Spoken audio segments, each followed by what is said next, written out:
In chapter 6, what we want to do is review as carefully as we can the grand sweep of Jesus' life. And just as we've been discussing in every other chapter, it's essential for us to make sure we understand the kind of political, geographical, cultural things which are going on inside of that story. So, for example, we want to know where was Jesus born and what was the nature of his own sort of family of origin? Who were Joseph and Mary and how old were they? And how is it that Jesus grew up inside of Judaism? And what was it like to be a young man living inside of Nazareth and there being in a synagogue? And how literate was Jesus? And what could he read? And could he debate? In other words, what we want to do is create the life of Jesus from beginning to end. And if we do that, I think it will help us to understand many of the things he taught. One of the remarkable things I think that I've learned in studying the life of Jesus is that as he grew up inside of Nazareth, before he even began his public ministry, he had become a skilled debater inside of the synagogue.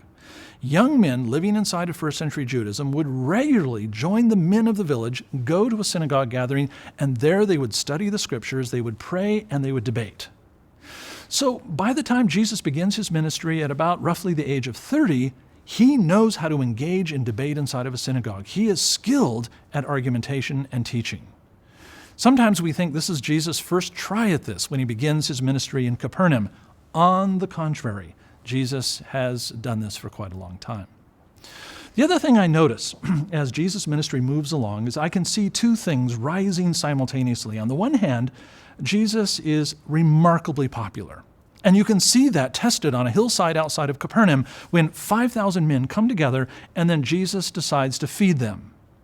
Can you imagine how astonishing it was when Herod Antipas, who was ruling Galilee for Rome, looks out his window and he sees 5,000 men gathered, and there Jesus is teaching them with his 12 apostles. It's a disturbing scene for Herod Antipas because that almost looks like a gathering of rebels. So consequently, Jesus is very, very popular as he's moving around Galilee. So you have the rise of Jesus' popularity, and then right alongside of it, you have the rise of hostility against him. The deepest question we need to ask as we are exploring the life of Jesus is this: if he was so popular, why is it that so many people inside of his world wanted him dead?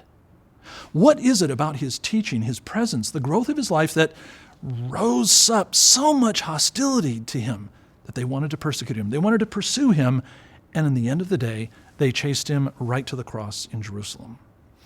So we will examine this in this chapter, and my hope is that you will have the framework of Jesus' life thoroughly understood so that later when we talk about the teachings of Jesus, you'll understand where those things line up.